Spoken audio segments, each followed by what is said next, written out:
Capítulo 81, Uma palavra. Assim contado o que descobri mais tarde, posso trasladar para aqui uma palavra de minha mãe. Agora se entenderá que ela me dissesse, no primeiro sábado, quando eu cheguei à casa, e soube que Capitu estava na Rua dos Inválidos com Sinhazinha Gurgel. Por que não vais vê-la? Não me disseste que o pai de Sancha te ofereceu a casa? Ofereceu. Pois então, mas é se queres ponto Capitu devia ter voltado hoje para acabar um trabalho comigo, certamente a amiga pediu-lhe que dormisse lá. Talvez ficassem namorando, insinuou prima Justina. Não a matei por não ter a mão ferro nem corda, pistola nem punhal, mas os olhos que lhe deitei, se pudessem matar, teriam suprido tudo. Um dos erros da providência foi deixar ao homem unicamente os braços e os dentes, como armas de ataque, e as pernas como armas de fuga ou de defesa. Os olhos bastavam ao primeiro efeito.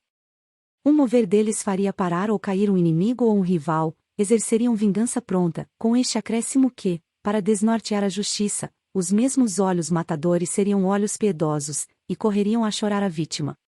Prima Justina escapou aos meus, eu e que não escapei ao efeito da insinuação, e no domingo, às 11 horas, corri à Rua dos Inválidos.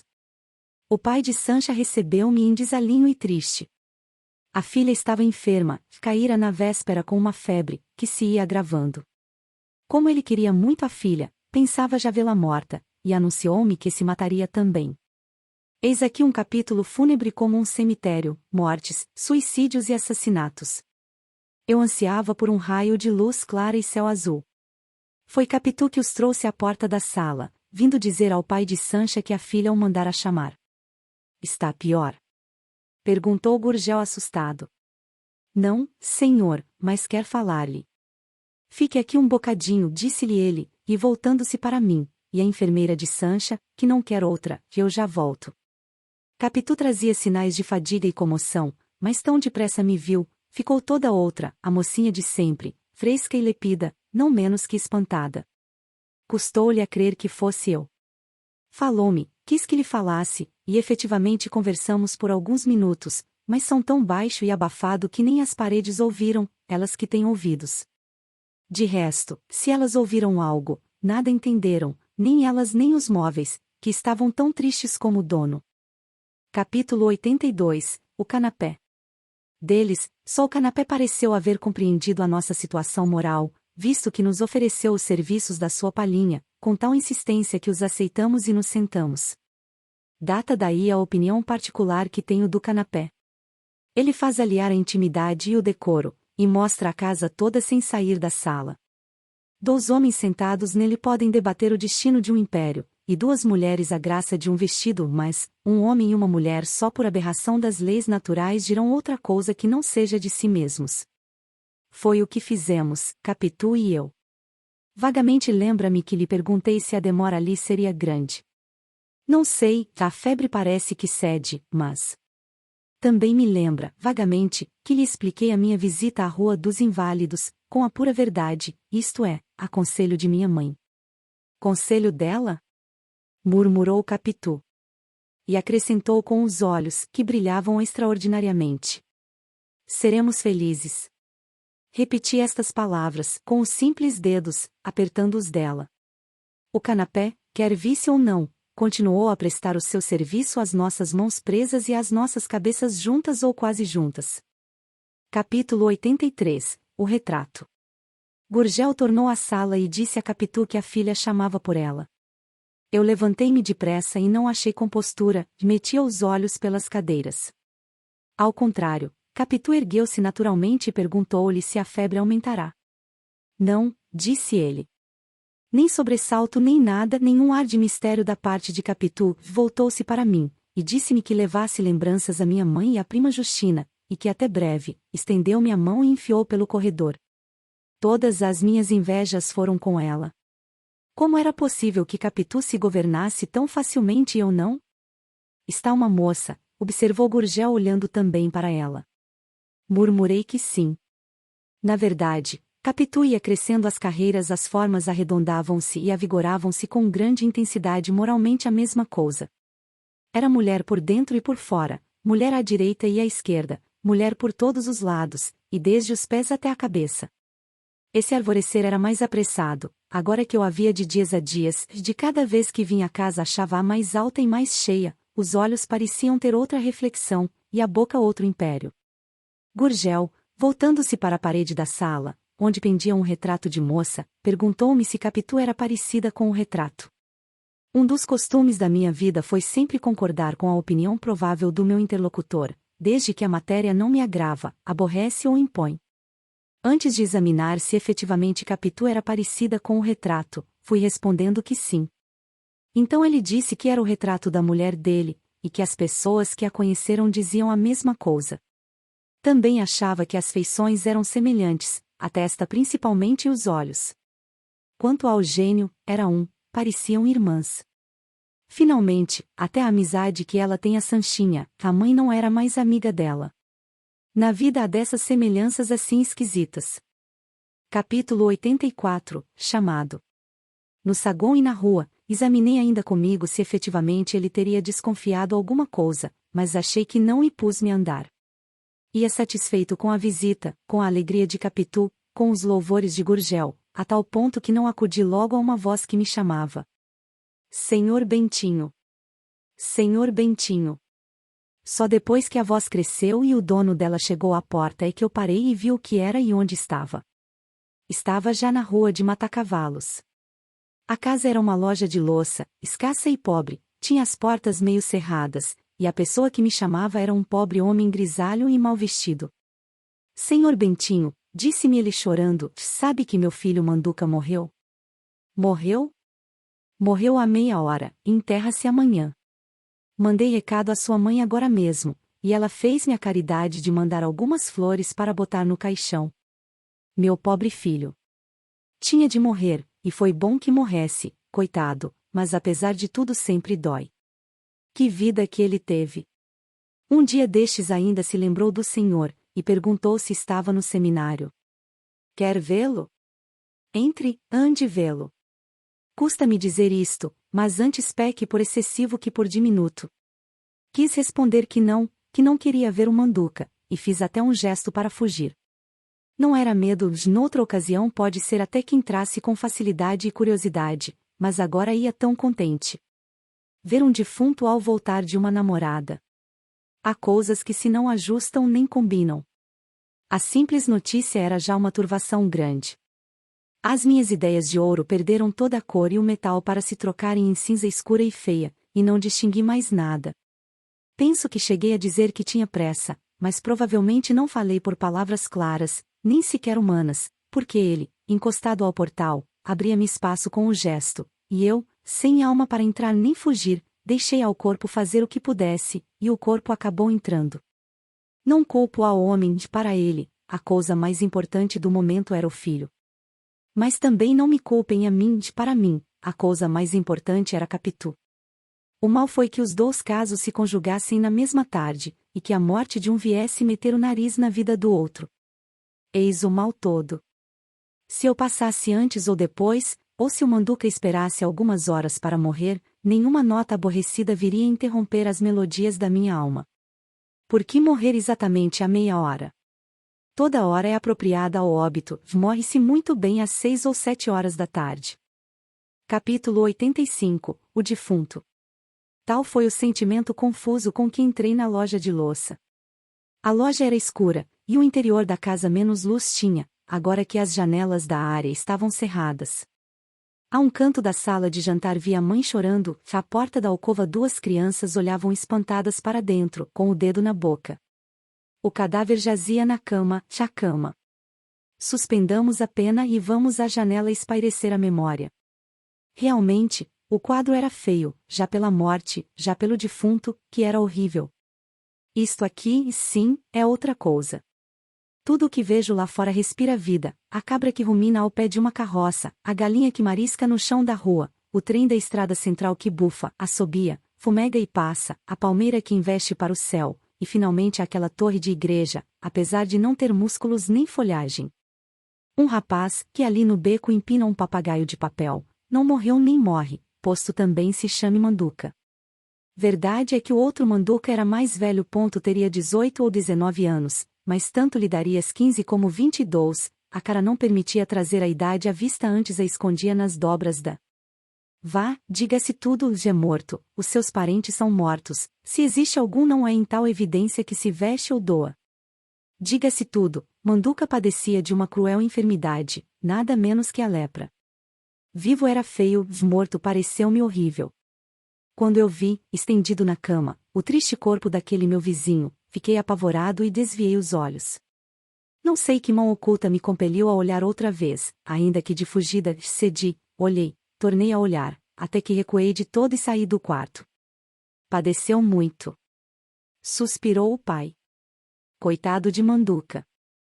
Soluçava a mãe. Eu cuidei de sair, disse que era esperado em casa, e despedi-me. O pai perguntou-me se lhe faria o favor de ir ao enterro. Respondi com a verdade, que não sabia, faria o que minha mãe quisesse. E rápido saí, atravessei a loja, e saltei a rua. Capítulo 86, AMAI, rapazes. Era tão perto, que antes de 3 minutos me achei em casa. Parei no corredor, a tomar fôlego, buscava esquecer o defunto, pálido e disforme, e o mais que não disse para não dar a estas páginas um aspecto repugnante, mas podes imaginá-lo. Tudo arredei da vista, em poucos segundos, bastou-me pensar na outra casa, e mais na vida e na cara fresca e lépida de Capitu. Amai, rapazes. E, principalmente, amai moças lindas e graciosas, que elas dão remédio ao mal, aroma ao infecto, trocam a morte pela vida. Amai, rapazes. Capítulo 87, a sege.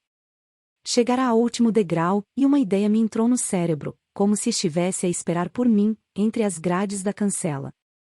Ouvi de memória as palavras do pai de Manduca pedindo-me que fosse ao enterro no dia seguinte. Parei no degrau. Refleti um instante e sim, podia ir ao enterro, pediria à minha mãe que me alugasse um carro. Não cuides que era o desejo de andar de carro, por mais que tivesse o gosto da condução. Em pequeno, lembra-me que ia assim muita vez com minha mãe às visitas de amizade ou de cerimônia e à missa, se chovia. Era uma velha sege de meu pai, que ela conservou o mais que pôde. O cocheiro, que era nosso escravo, tão velho como a sege, quando me via à porta, vestido, esperando minha mãe, dizia-me rindo: Pai João vai levar nhonho. E era raro que eu não lhe recomendasse: João, demora muito as bestas e vai devagar. Nhã Glória não gosta. Mas demora.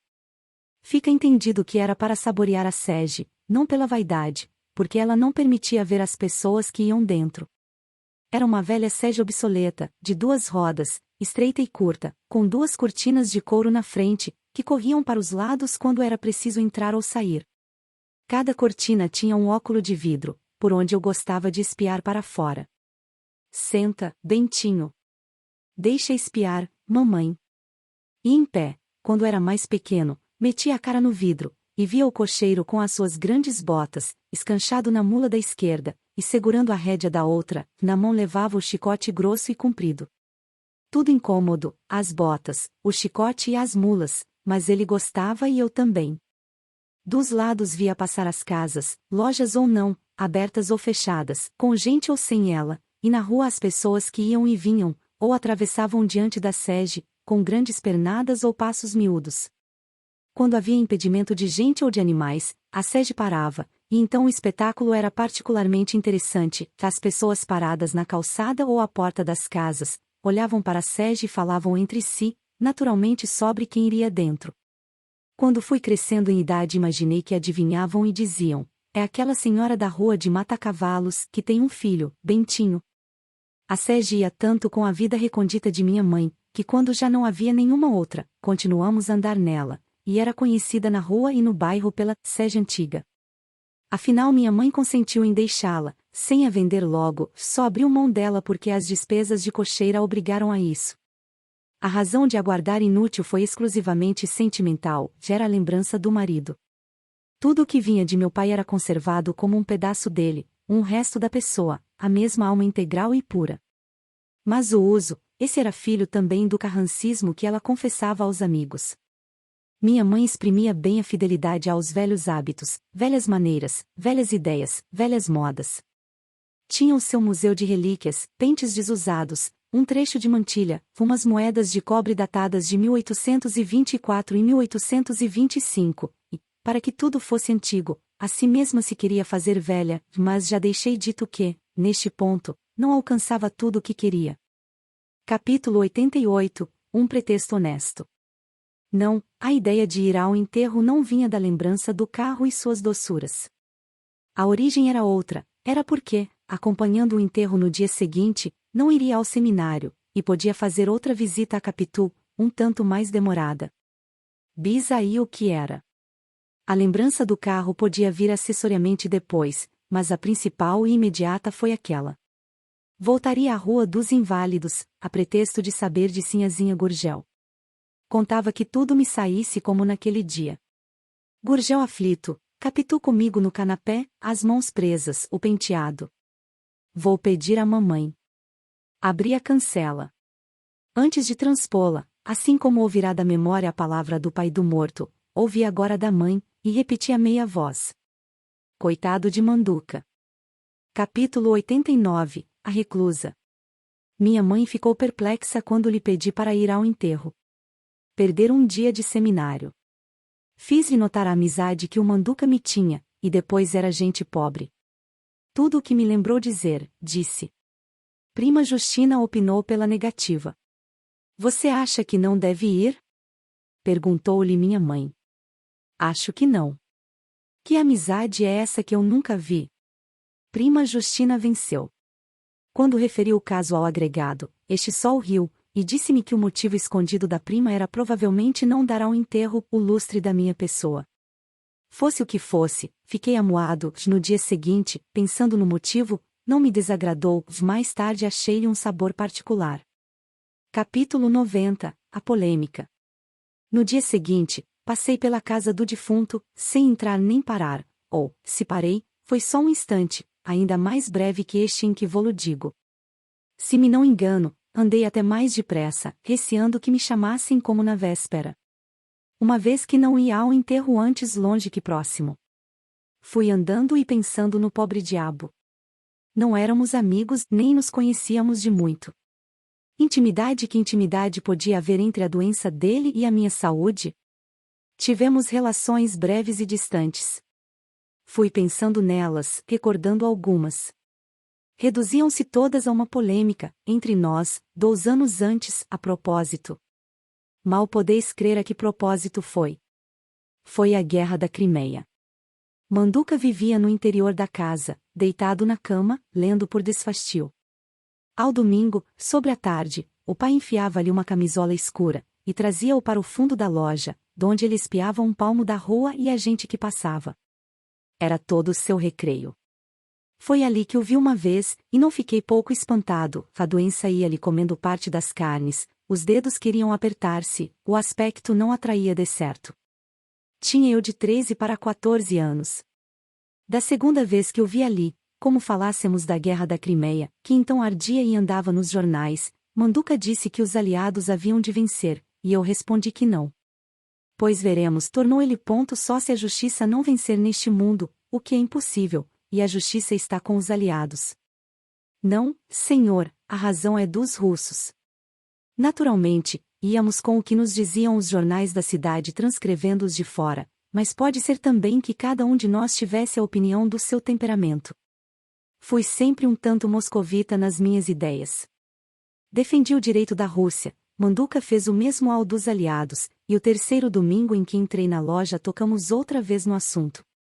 Então Manduca propôs que trocássemos a argumentação por escrito, e na terça ou quarta-feira recebi 2 folhas de papel contendo a exposição e defesa do direito dos aliados, e da integridade da Turquia, concluindo por esta frase profética. Os russos não hão de entrar em Constantinopla. Li-a e meti-me a refutá-la. Não me recordam só dos argumentos que empreguei, nem talvez interesse conhecê-los, agora que o século está a expirar, mas a ideia que me ficou deles é que eram irrespondíveis. Fui eu mesmo levar-lhe o meu papel, fizeram-me entrar na alcova, onde ele jazia estirado na cama, mal coberto por uma colcha de retalhos. Ou gosto da polêmica ou qualquer outra causa que não alcanço, não me deixou sentir toda a repugnância que saía da cama e do doente, e o prazer com que lhe dei o papel foi sincero. Manduca, pela sua parte, por mais nojosa que tivesse então a cara, o sorriso que a acendeu dissimulou o mal físico.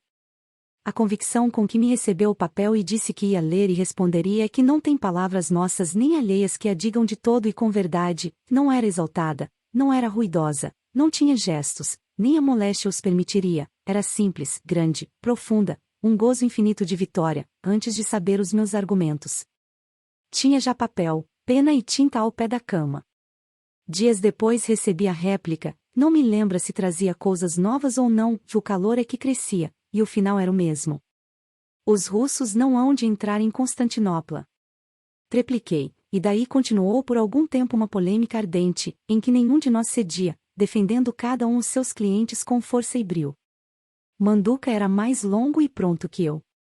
Naturalmente a mim sobravam 1000 coisas que distraíam, o estudo, os recreios, a família, e a própria saúde, que me chamava a outros exercícios.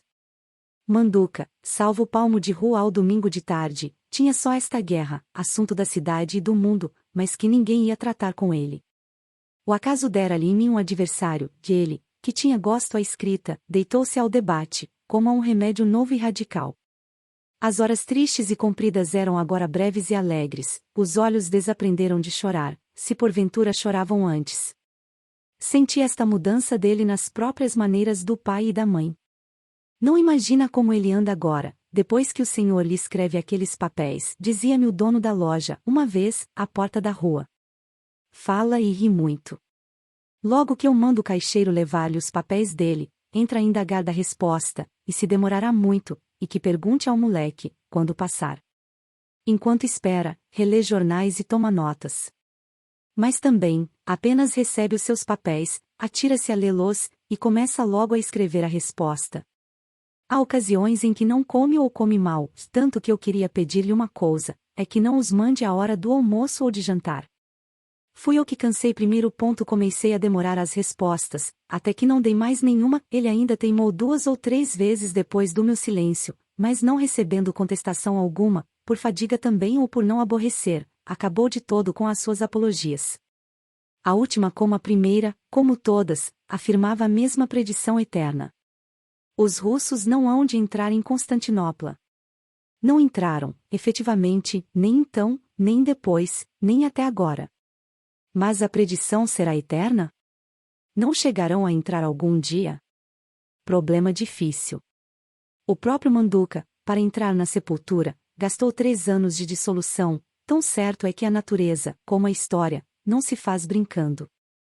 A vida dele resistiu como a Turquia, se afinal cedeu foi porque lhe faltou uma aliança como a anglo-francesa, não se podendo considerar tal o simples acordo da medicina e da farmácia.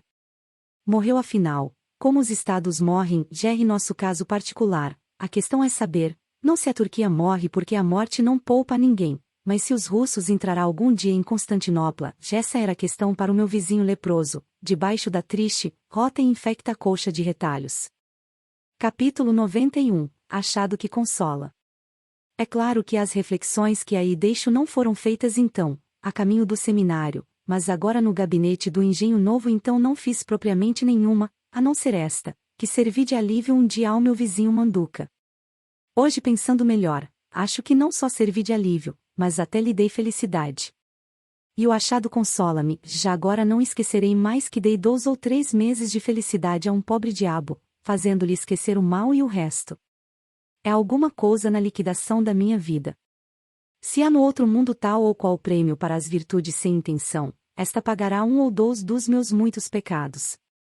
Quanto ao Manduca, não creio que fosse pecado opinar contra a Rússia, mas, se era, ele estará purgando há 40 anos a felicidade que alcançou em 2 ou 3 meses, donde concluirá, já tarde, que era ainda melhor haver gemido somente, sem opinar coisa nenhuma.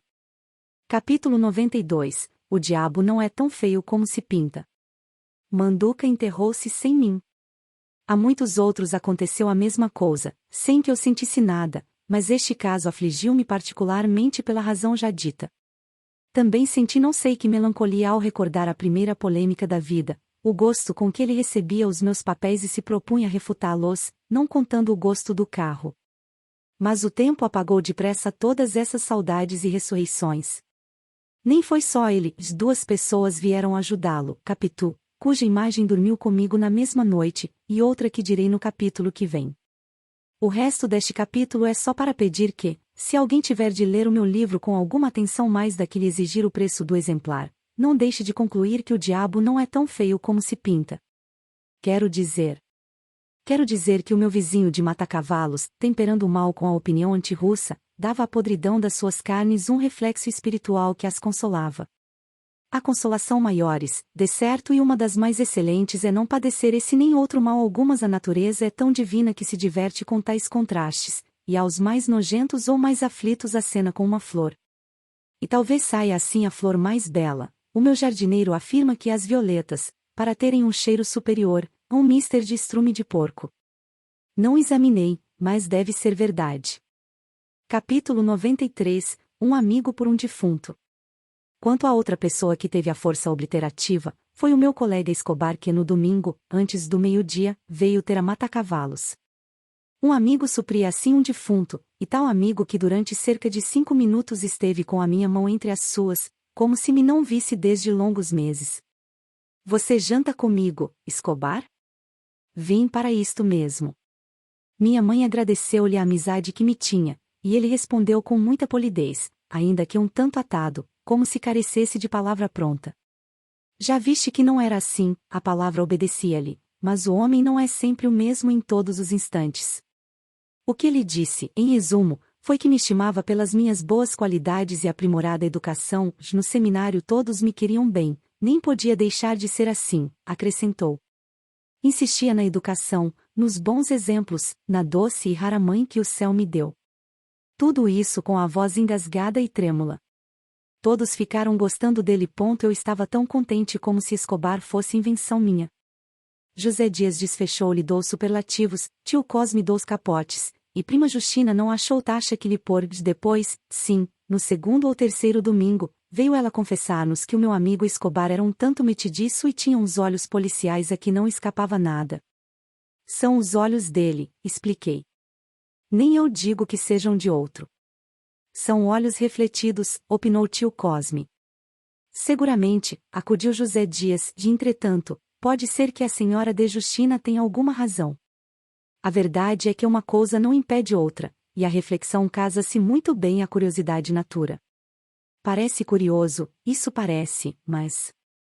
A mim parece-me um mocinho muito sério, disse minha mãe. Justamente. Confirmou José Dias para não discordar dela. Quando eu referi a Escobar aquela opinião de minha mãe, sem lhe contar as outras naturalmente, vi que o prazer de ler foi extraordinário. Agradeceu, dizendo que eram bondades, e elogiou também minha mãe, senhora grave, distinta e moça, muito moça. Que idade teria? Já fez 40, respondi eu vagamente por vaidade. Não é possível! Exclamou Escobar. 40 anos. Nem parece 30, está muito moça e bonita. Também alguém há de você sair, com esses olhos que Deus lhe deu, são exatamente os dela. Enviuvou há muitos anos? Contei-lhe o que sabia da vida dela e de meu pai. Escobar escutava atento, perguntando mais, pedindo explicação das passagens omissas ou só escuras. Quando eu lhe disse que não me lembrava nada da roça, tão pequenino viera, contou-me 2 ou 3 reminiscências dos seus 3 anos de idade, ainda agora frescas. E não contávamos voltar. Não, agora não voltamos mais. Olhe, aquele preto que ali vai passando, é de lá. Tomás. Nhonho. Estávamos na horta da minha casa, e o preto andava em serviço, chegou-se a nós e esperou. É casado, disse eu para Escobar. Maria onde está? Está socando milho, sim, senhor. Você ainda se lembra da roça, Tomás? A lembra, sim, senhor. Bem, vá-se embora. Mostrei outro, mais outro, e ainda outro, este Pedro, aquele José, aquele outro Damião. Todas as letras do alfabeto, interrompeu Escobar. Com efeito, eram diferentes letras, e só então reparei nisto. Apontei ainda outros escravos, alguns com os mesmos nomes, distinguindo-se por um apelido, ou da pessoa, como João Fulo, Maria Gorda, ou de nação como Pedro Benguela, Antônio Moçambique. E estão todos aqui em casa? Perguntou ele. Não, alguns andam ganhando na rua, outros estão alugados. não era possível ter todos em casa. Nem são todos os da Rosa, a maior parte ficou lá. O que me admira é que De Glória se acostumasse logo a viver, em casa da cidade, onde tudo é apertado, a de lá é naturalmente grande. Não sei, mas parece. Mamãe tem outras casas maiores que esta, e diz porém que há de morrer aqui. As outras estão alugadas. Algumas são bem grandes, como a da Rua da Quitanda. Conheço essa, é bonita. Tem também no Rio Comprido, na Cidade Nova, uma no Catete. Não lhe hão de faltar tectos, concluiu ele sorrindo com simpatia. Caminhamos para o fundo. Passamos o lavadouro, ele parou um instante aí, mirando a pedra de bater roupa e fazendo reflexões a propósito do asseio, depois continuamos. Quais foram as reflexões não me lembra agora, lembra-me só que as achei engenhosas, e ele riu também. A minha alegria acordava dele, e o céu estava tão azul, e o ar tão claro, que a natureza parecia rir também conosco. São assim as boas horas deste mundo. Escobar confessou esse acordo do interno com o externo, por palavras tão finas e altas que me comoveram. Depois, a propósito da beleza moral que se ajusta à física, tornou a falar de minha mãe, um anjo dobrado, disse ele. Capítulo 94, Ideias aritméticas. Não digo mais, que foi muito. Nem ele sabia só elogiar e pensar, sabia também calcular depressa e bem. Era das cabeças aritméticas de Holmes, 2 mais 2 igual 4. Não se imagina a facilidade com que ele somava ou multiplicava de cor. A divisão, que foi sempre uma das operações difíceis para mim, era para ele como nada. Cerrava um pouco os olhos, voltados para cima, e sussurrava as denominações dos algarismos. Estava pronto. Isto com 7, 13, 20 algarismos. A vocação era tal que o fazia amar os próprios sinais das somas, e tinha esta opinião que os algarismos, sendo poucos, eram muito mais conceituosos que as 25 letras do alfabeto. Há letras inúteis e letras dispensáveis, dizia ele. Que serviço diverso prestam o D e o T? Tem quase o mesmo som. O mesmo digo do B e do P, o mesmo do S, do C e do Z, o mesmo do K e do G, etc. São trapalhices caligráficas. Veja os algarismos, não há 2 que façam o mesmo ofício, 4 é 4, e 7 é 7. E admire a beleza com que um 4 e um 7 formam esta coisa que se exprime por 11. Agora dobre 11 e terá 22, multiplique por igual número, dá 484, e assim por diante. Mas onde a perfeição é maior é no emprego do zero. O valor do zero é, em si mesmo, nada, mas o ofício deste sinal negativo é justamente aumentar. Um 5 sozinho é um 5, ponha-lhe 2 zero, é 500. Assim, o que não vale nada faz valer muito, coisa que não fazem as letras dobradas, pois eu tanto aprovo com um P como com 2 pp. Criado na ortografia de meus pais, custava-me a ouvir tais blasfêmias, mas não ousava refutá-lo. Contudo, um dia, proferi algumas palavras de defesa, ao que ele respondeu que era um preconceito, e acrescentou que as ideias aritméticas podiam ir ao infinito, com a vantagem que eram mais fáceis de menear. Assim que, eu não era capaz de resolver de momento um problema filosófico ou linguístico, ao passo que ele podia somar. Em 3 minutos, quaisquer quantias. Por exemplo, dê-me um caso, dê-me uma porção de números que eu não saiba nem possa saber antes, olhe, dê-me o número das casas de sua mãe e os aluguéis de cada uma, e se eu não disser a soma total em 2, em 1 minuto, enforque-me. Aceitei a aposta, e na semana seguinte levei-lhe escritos em um papel os algarismos das casas e dos aluguéis. Escobar pegou o papel, passou-os pelos olhos a fim de os decorar. E enquanto eu fitava o relógio, ele erguia as pupilas, cerrava as pálpebras e sussurrava. Oh! O vento não é mais rápido. Foi dito e feito, e em meio minuto bradava-me. Dá tudo 1070 cifrão 000 mensais. Fiquei pasmado. Considera que eram não menos de 9 casas, e que os aluguéis variavam de uma para outra, indo de 70 cifrão 000 a 180 cifrão 000. Pois tudo isto em que eu gastaria 3 ou 4 minutos, e havia de ser no papel, fê-lo Escobar de cor, brincando. Olhava-me triunfalmente, e perguntava se não era exato. Eu, só por lhe mostrar que sim, tirei do bolso o papelinho que levava com a soma total, e mostrei-lhe que era aquilo mesmo, nenhum erro, 1070 cifrão 000. Isto prova que as ideias aritméticas são mais simples, e portanto mais naturais. A natureza é simples. A arte é atrapalhada. Fiquei tão entusiasmado com a facilidade mental do meu amigo, que não pude deixar de abraçá-lo. Era no pátio, outros seminaristas notaram a nossa efusão, que um padre que estava com eles não gostou. A modéstia, disse-nos, não consente esses gestos excessivos podem estimar-se com moderação. Escobar observou-me que os outros e o padre falavam de inveja e propôs-me viver separados. Interrompi-o dizendo que não inveja, tanto pior para eles. Quebremos-lhe a castanha na boca. Mas fiquemos ainda mais amigos que até aqui. Escobar apertou-me a mão às escondidas, com tal força que ainda me doem os dedos. É ilusão, de certo, se não é efeito das longas horas que tenho estado a escrever sem parar. Suspendamos a pena por alguns instantes. Capítulo 95, O Papa. A amizade de Escobar fez-se grande e fecunda, a de José Dias não lhe quis ficar atrás. Na primeira semana disse-me este em casa. Agora é certo que você vai sair já do seminário. Como? Espere até amanhã. Vou jogar com eles que me chamaram, amanhã, lá no quarto, no quintal, ou na rua, indo à missa, conto-lhe o que há. A ideia é tão santa que não está mal no santuário. Amanhã, Bentinho. Mas é coisa certa? Certíssima. No dia seguinte revelou-me o mistério.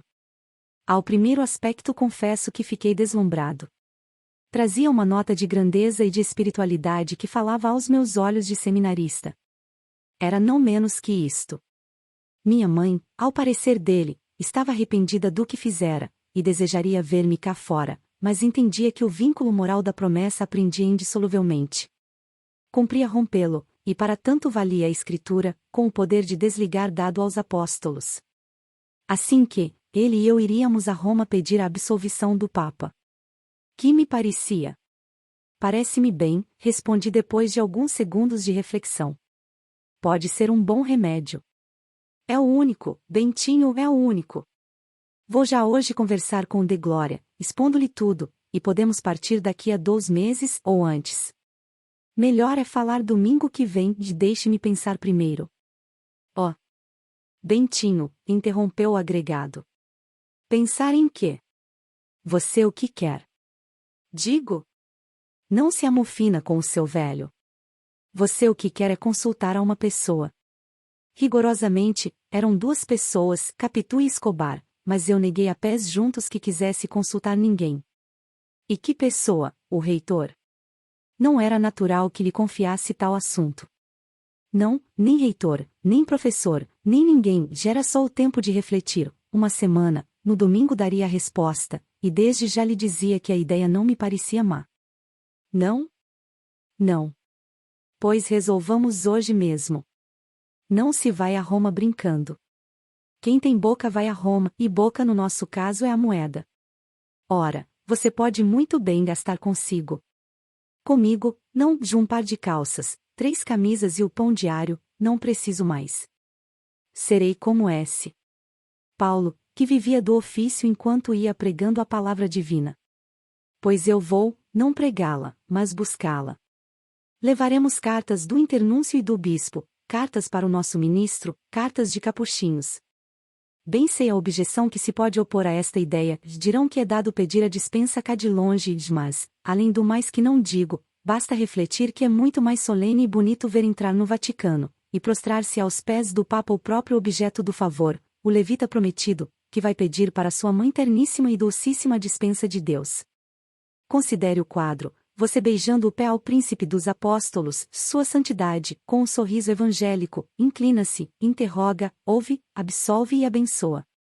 Os anjos o contemplam, a Virgem recomenda ao Santíssimo Filho que todos os seus desejos, Bentinho, sejam satisfeitos, e que o que você amar na terra seja igualmente amado no céu. Não digo mais, porque é preciso acabar o capítulo, e ele não acabou o discurso. Falou a todos os meus sentimentos de católico e de namorado. Vi a alma aliviada de minha mãe, vi a alma feliz de Capitu, ambas em casa, e eu com elas, e ele conosco, tudo mediante uma pequena viagem a Roma, que eu só geograficamente sabia onde ficava, e espiritualmente, também, mas a distância que estaria da vontade de Capitu é que não. Eis o ponto essencial. Se Capitu achasse longe, não iria, mas era preciso ouvi-la, e assim também a Escobar, que me daria um bom conselho. Capítulo 96, o substituto. Expus a Capitu a ideia de José Dias. Ouviu-me atentamente. E acabou triste. Você indo, disse ela, esquece-me inteiramente. Nunca. Esquece. A Europa dizem que é tão bonita, e a Itália principalmente. Não é de lá que vêm as cantoras? Você esquece-me, Bentinho. E não haverá outro meio? De Glória está morta para que você saia do seminário.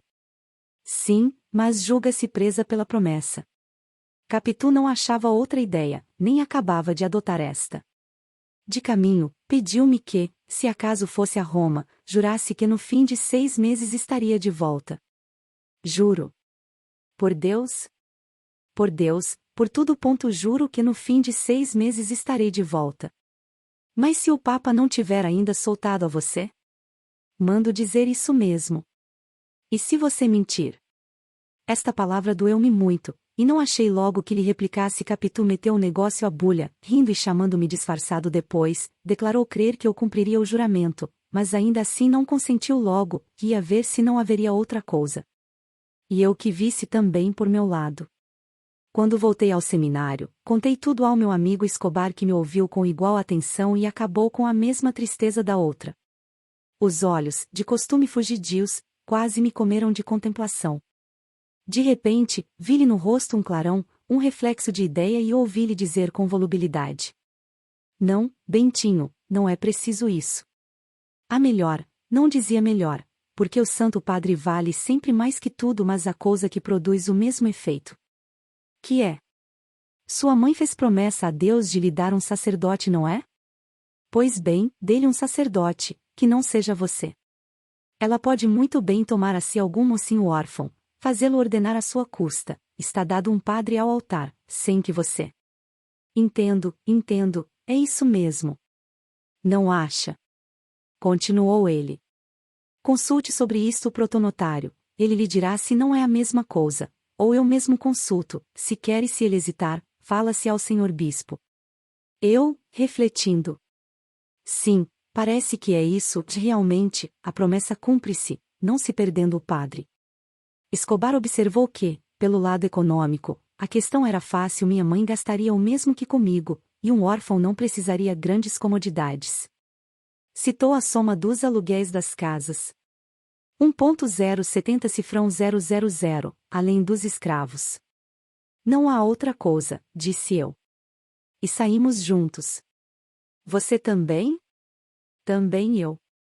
Vou melhorar o meu latim e saio, nem dou teologia. O próprio latim não é preciso, para que no comércio? E ó que signo vinces, disse eu rindo. Sentia-me pilhérico. Ó! Como a esperança alegra tudo. Escobar sorriu, parecendo gostar da resposta. Depois ficamos a cuidar de nós mesmos, cada um com os seus olhos perdidos, provavelmente. Os dele estavam assim. Quando tornei de longe, e agradeci de novo o plano lembrado, não podia havê-lo melhor. Escobar ouviu-me contentíssimo. Ainda uma vez, disse ele gravemente, a religião e a liberdade fazem boa companhia. Capítulo 97, a saída. Tudo se fez por esse teor. Minha mãe hesitou um pouco, mas acabou cedendo, depois que o padre Cabral, tendo consultado o bispo, voltou a dizer-lhe que sim, que podia ser. Saí do seminário no 5º ano. Tinha então pouco mais de 17. Aqui devia ser o meio do livro, mas a inexperiência fez-me ir atrás da pena, e chego quase ao fim do papel, com o melhor da narração por dizer. Agora não há mais que levá-la a grandes pernadas, capítulo sobre capítulo, pousa emenda, pouca reflexão, tudo em resumo. Já esta página vale por meses, outras valerão por anos, e assim chegaremos ao fim. Um dos sacrifícios que faço a esta dura necessidade é a análise das minhas emoções dos 17 anos. Não sei se alguma vez tiveste 17 anos. Se sim, deve saber que é a idade em que a metade do homem e a metade do menino formam um só curioso. Eu era um curiosíssimo, diria o meu agregado José Dias e não diria mal. O que essa qualidade superlativa me rendeu não poderia nunca dizê-lo aqui, sem cair no erro que acabo de condenar. A análise das minhas emoções daquele tempo é que entrava no meu plano. Posto que filho do seminário e de minha mãe, sentia já, debaixo do recolhimento casto, uns assomos de petulância e de atrevimento, eram do sangue, mas eram também das moças que na rua ou da janela não me deixavam viver sossegado. Achavam-me lindo, e diziam-mo, algumas queriam mirar de mais perto a minha beleza, e a vaidade é um princípio de corrupção. Capítulo 98, 5 anos. Venceu a razão e fui-me aos estudos. Passei os 18 anos, os 19, os 20, os 21, já aos 22 era bacharel em Direito. Tudo mudará em volta de mim. Minha mãe resolvera-se a envelhecer, ainda assim os cabelos brancos vinham de má vontade, aos poucos e espalhadamente, a touca, os vestidos, os sapatos rasos e surdos eram os mesmos de outrora. Já não andaria tanto de um lado para outro. Tio Cosme padecia do coração e ia descansar. A prima Justina apenas estava mais idosa. José Dias também, não tanto que me não fizesse a fineza de ir assistir à minha graduação, e descer comigo a serra, lépido e viçoso, como se o bacharel fosse ele. A mãe de Capitu falecera, o pai aposentara-se no mesmo cargo em que quis dar demissão da vida. Escobar começava a negociar em café depois de haver trabalhado 4 anos em uma das primeiras casas do Rio de Janeiro. Era opinião de prima Justina que ele afagara a ideia de convidar minha mãe às segundas núpcias, mas, se tal ideia houve, cumpre não esquecer a grande diferença de idade. Talvez ele não pensasse em mais que associá-la aos seus primeiros tentamentos comerciais e de fato, a pedido meu, minha mãe adiantou-lhe alguns dinheiros, que ele lhe restituiu, logo que pôde, não sem este remoque, de glória é medrosa e não tem ambição. A separação não nos esfriou. Ele foi o terceiro na troca das cartas entre mim e Capitu. Desde que a viu animou-me muito no nosso amor. As relações que travou com o pai de Sancha estreitaram as que já trazia com Capitu, e fê-lo servir a ambos nós, como amigo. A princípio, custou-lhe a ela aceitá-lo, preferia José Dias, mas José Dias repugnava-me por um resto de respeito de criança. Venceu Escobar posto que vexada, Capitu entregou-lhe a primeira carta, que foi mãe e avó das outras. Nem depois de casado suspendeu ele o obséquio. Que ele casou, adivinha com quem? Casou com a boa Sancha amiga de Capitu, quase irmã dela, tanto que alguma vez, escrevendo-me, chamava esta, sua cunhadinha. Assim se formam as afeições e os parentescos, as aventuras e os livros. Capítulo 99. O filho é a cara do pai. Minha mãe, quando eu regressei bacharel quase estalou de felicidade ainda ouço a voz de José Dias, lembrando o Evangelho de São João, e dizendo ao ver-nos abraçados: Mulher, eis aí o teu filho. Filho, eis aí a tua mãe. Minha mãe, entre lágrimas. Mano Cosme, é a cara do pai, não é? Sim, tem alguma coisa os olhos, a disposição do rosto. É o pai, um pouco mais moderno, concluiu por chalaça. E diga-me agora, mana Glória, não foi melhor que ele não teimasse em ser padres? Veja se este Peralta daria um padre capaz. Como vai o meu substituto? Vai indo, ordena-se para o ano, respondeu tio Cosme. Hás de ir ver a ordenação, de eu também, se o meu senhor coração consentir. É bom que te sintas na alma do outro, como se recebesses em ti mesmo a sagração. Justamente. Exclamou minha mãe. Mas veja bem, mano Cosme, veja se não é a figura do meu defunto. Olha, Bentinho, olha bem para mim. Sempre achei que te parecias com ele, agora é muito mais. O bigode é que desfaz um pouco. Sim, mana Glória, o bigode realmente, mas é muito parecido. E minha mãe beijava-me com uma ternura que não sei escrever. Tio Cosme, para alegrá-la, chamava-me doutor, José Dias também, e todos em casa, a prima, os escravos, as visitas, Pádua, a filha, e ela mesma repetiam-me o título. Capítulo 100. Tu serás feliz, Bentinho. No quarto, desfazendo a mala e tirando a carta de bacharel de dentro da lata, ia pensando na felicidade e na glória. Via o casamento e a carreira ilustre, enquanto José Dias me ajudava calado e zeloso.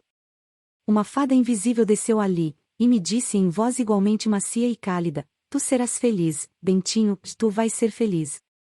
E por que não seria feliz? Perguntou José Dias, endireitando o tronco e fitando-me. Você ouviu? Perguntei eu erguendo-me também. Ouviu o quê? Ouviu uma voz que dizia que eu serei feliz? É boa. Você mesmo é que está dizendo. Ainda agora sou capaz de jurar que a voz era da fada. Naturalmente as fadas, expulsas dos contos e dos versos, meteram-se no coração da gente e falam de dentro para fora. Esta, por exemplo, muita vez a ouvi clara e distinta. Há de ser prima das feiticeiras da Escócia. Tu serás rei, Maquibé. Tu serás feliz, Bentinho. Ao cabo, é a mesma predição, pela mesma toada universal e eterna. Quando voltei do meu espanto, ouvi o resto do discurso de José Dias. Há de ser feliz, como merece, assim como mereceu esse diploma que ali está, que não é favor de ninguém.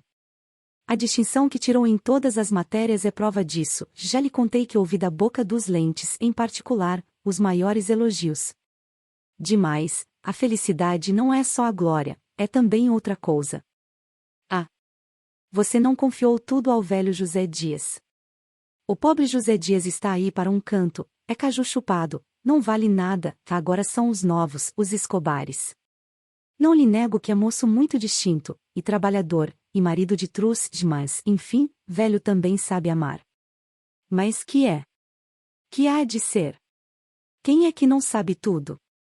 Aquela intimidade de vizinhos tinha de acabar nisto, que é verdadeiramente uma bênção do céu, porque ela é um anjo, é um anjíssimo.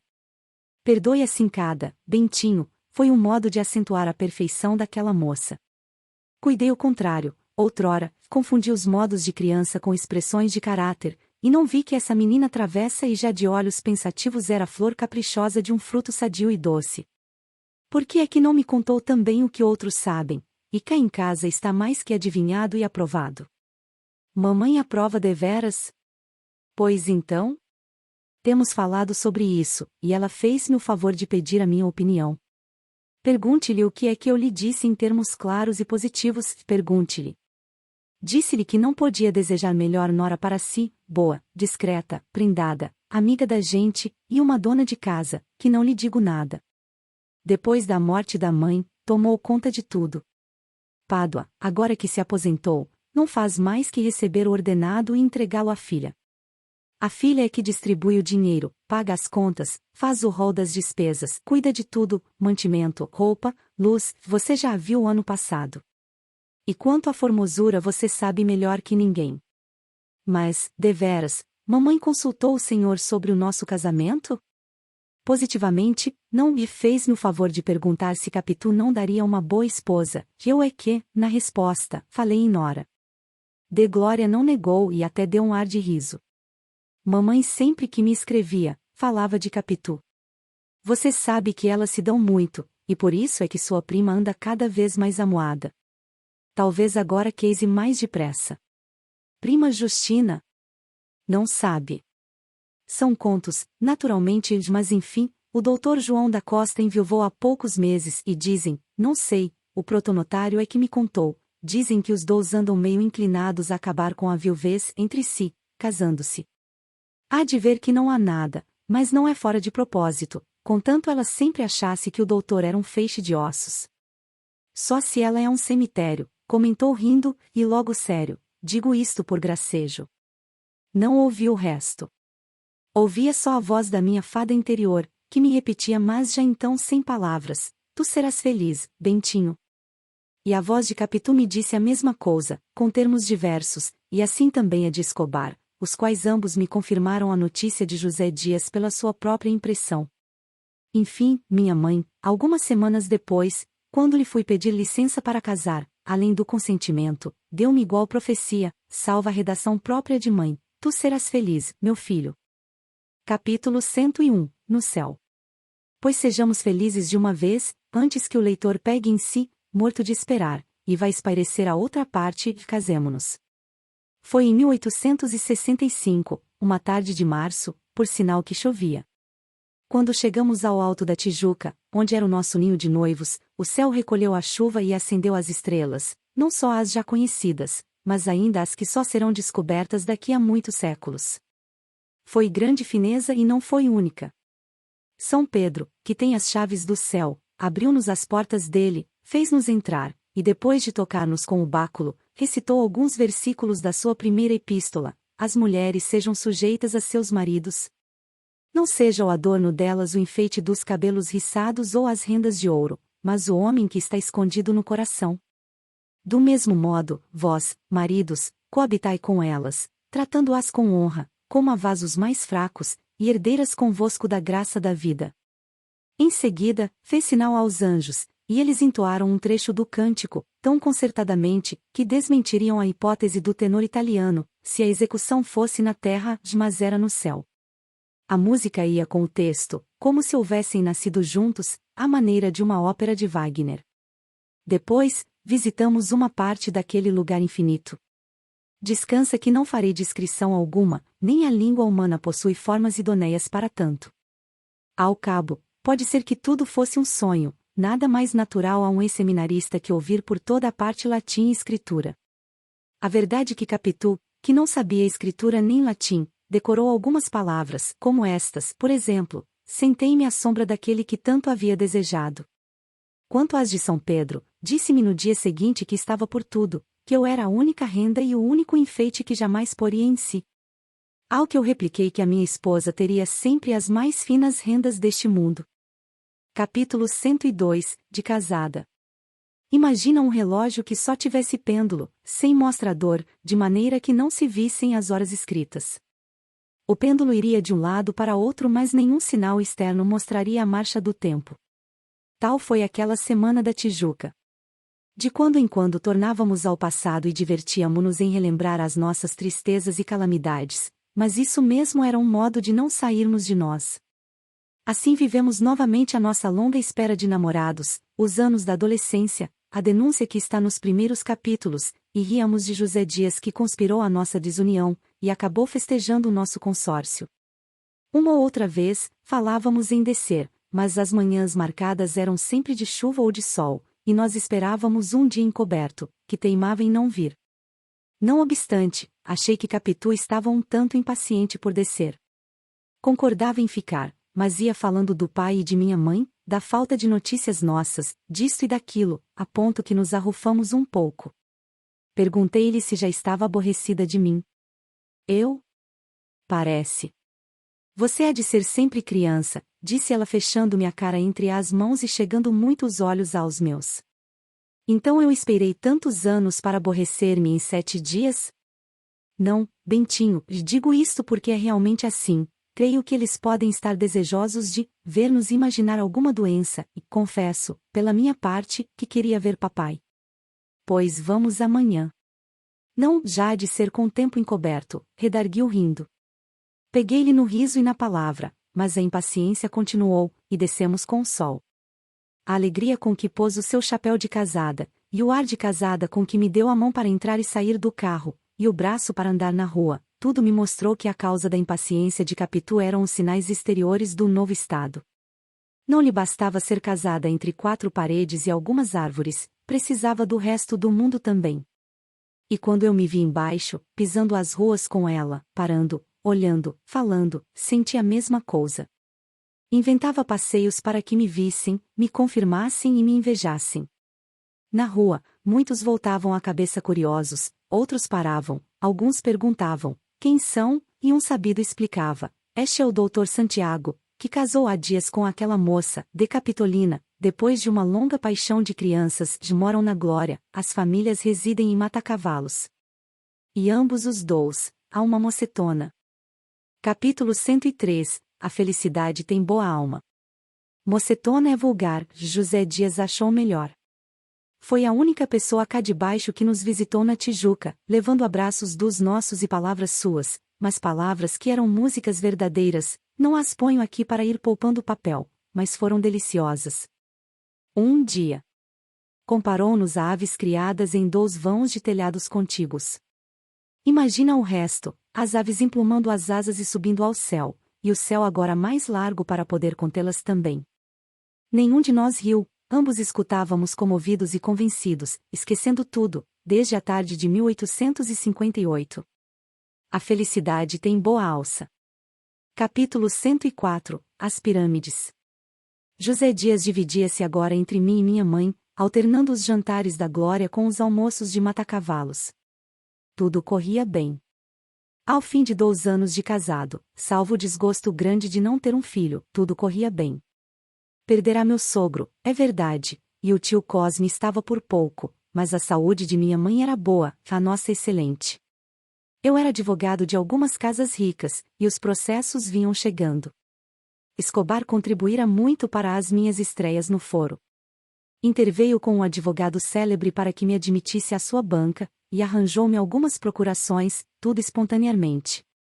Demais, as nossas relações de família estavam previamente feitas, Sancha e Capitu continuavam depois de casadas a amizade da escola, Escobar e eu a do seminário.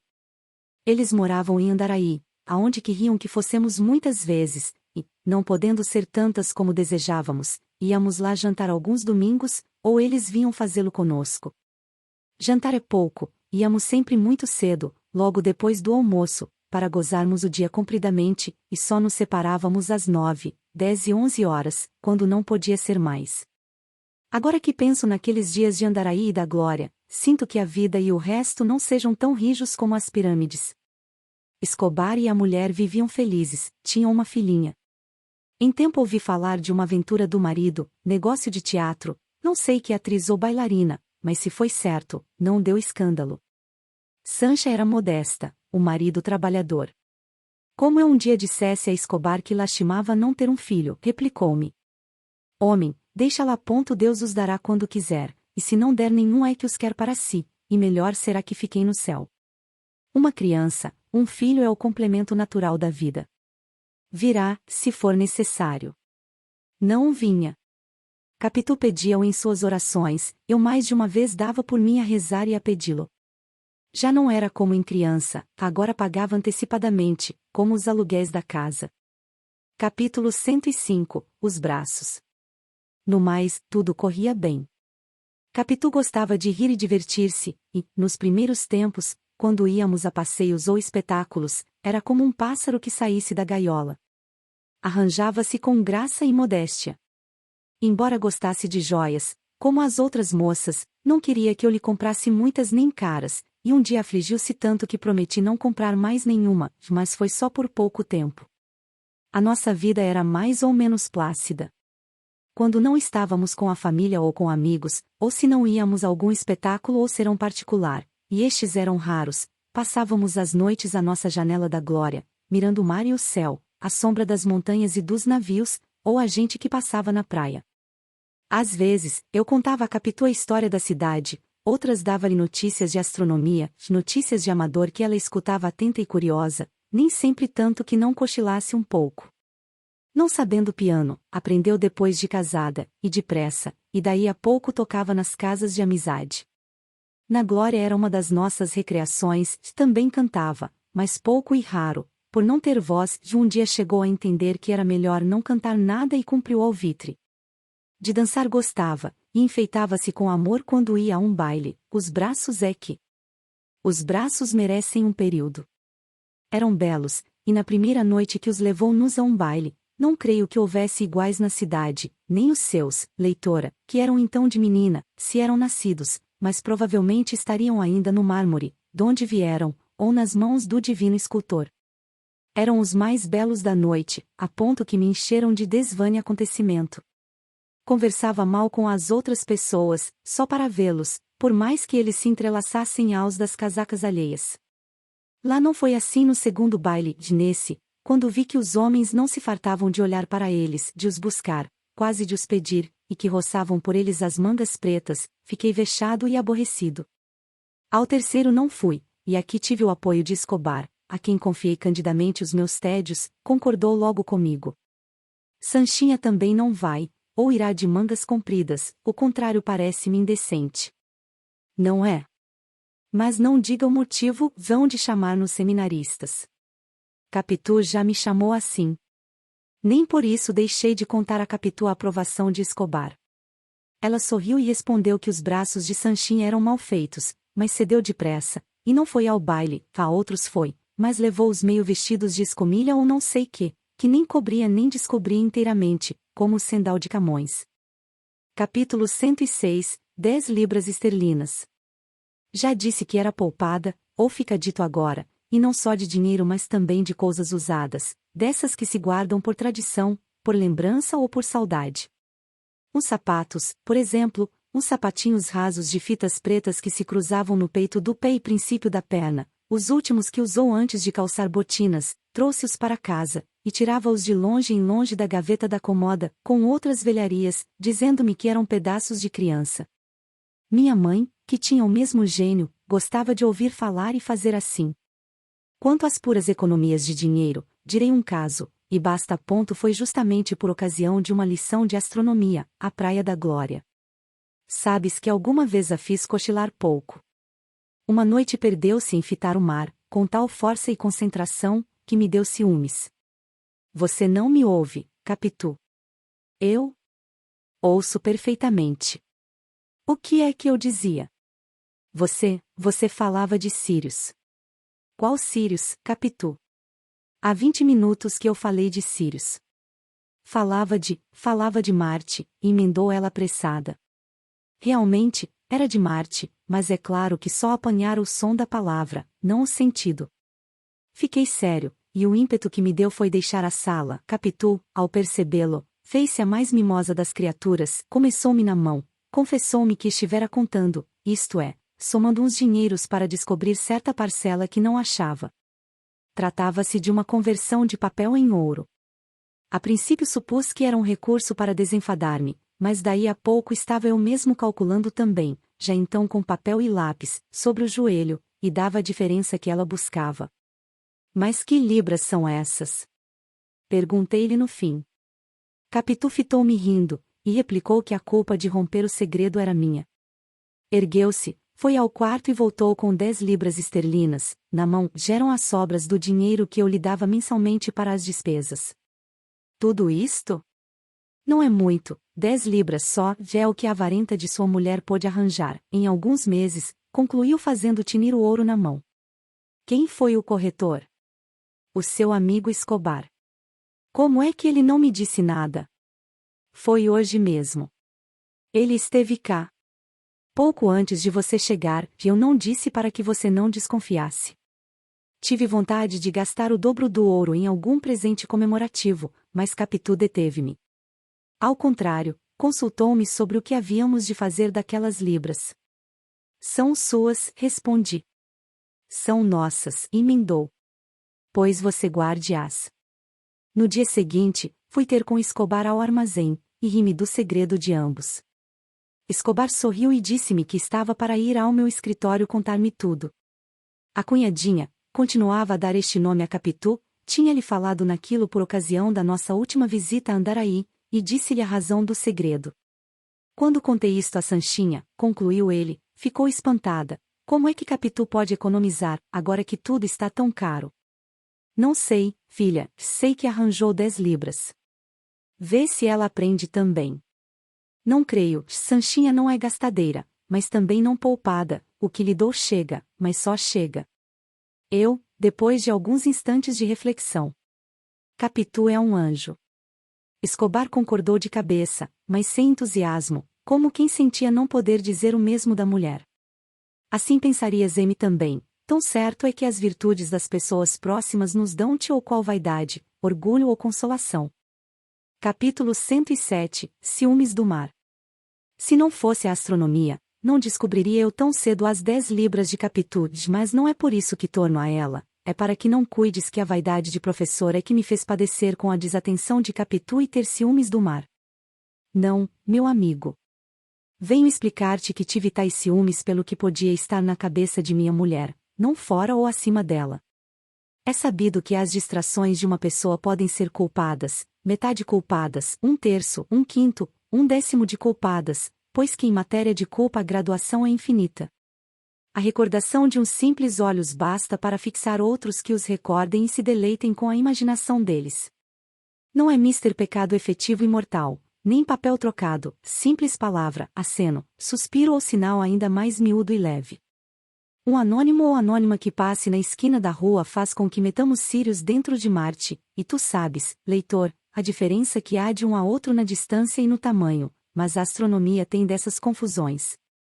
Foi isto que me fez empalidecer, calar e querer fugir da sala para voltar. Deus sabe quando, provavelmente, 10 minutos depois.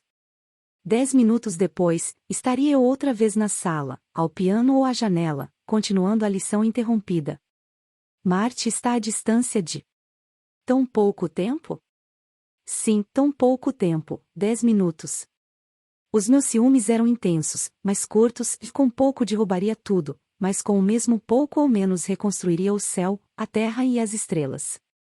A verdade é que fiquei mais amigo de Capitu, se era possível, ela ainda mais meiga, o ar mais brando, as noites mais claras, e Deus mais Deus. E não foram propriamente as 10 libras esterlinas que fizeram isto, nem o sentimento de economia que revelavam e que eu conhecia, mas as cautelas que Capitu empregou para o fim de descobrir-me um dia o cuidado de todos os dias. Escobar também se me fez mais pegado ao coração. As nossas visitas foram se tornando mais próximas, e as nossas conversações mais íntimas.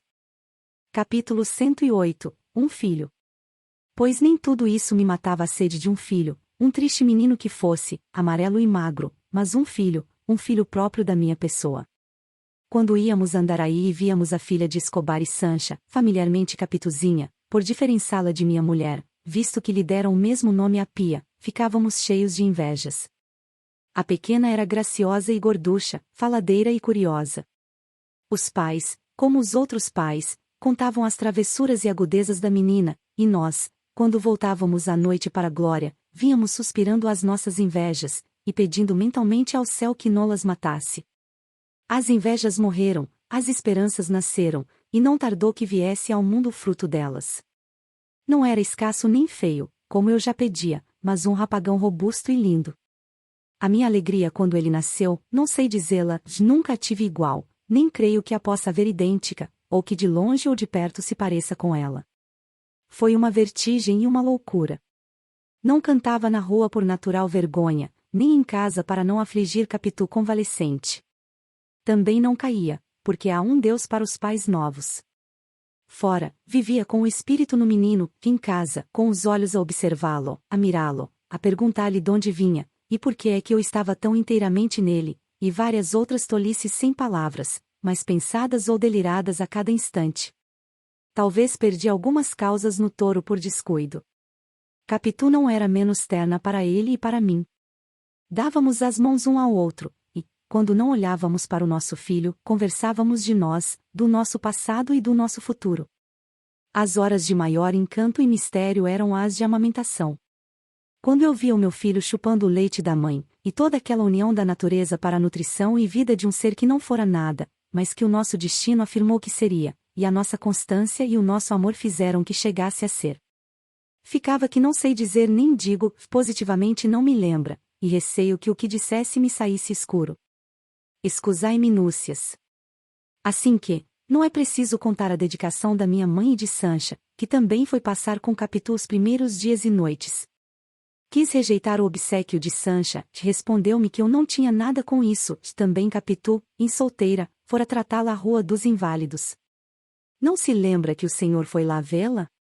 Lembra-me, mas Escobar. Eu virei jantar com vocês e às noites sigo para Andaraí 8 dias, e está tudo passado. Bem se vê que você é pai de primeira viagem. Também você, onde está a segunda? Usávamos então estas graças em família.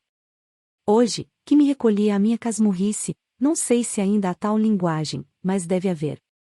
Escobar cumpriu o que disse, jantava conosco, e ia-se à noite. Sobre tarde descíamos à praia ou íamos ao passeio público, fazendo ele os seus cálculos, eu os meus sonhos. Eu via o meu filho médico, advogado, negociante, meti-o em várias universidades e bancos, e até aceitei a hipótese de ser poeta. A possibilidade de político foi consultada, e cri que me saísse orador, e grande orador.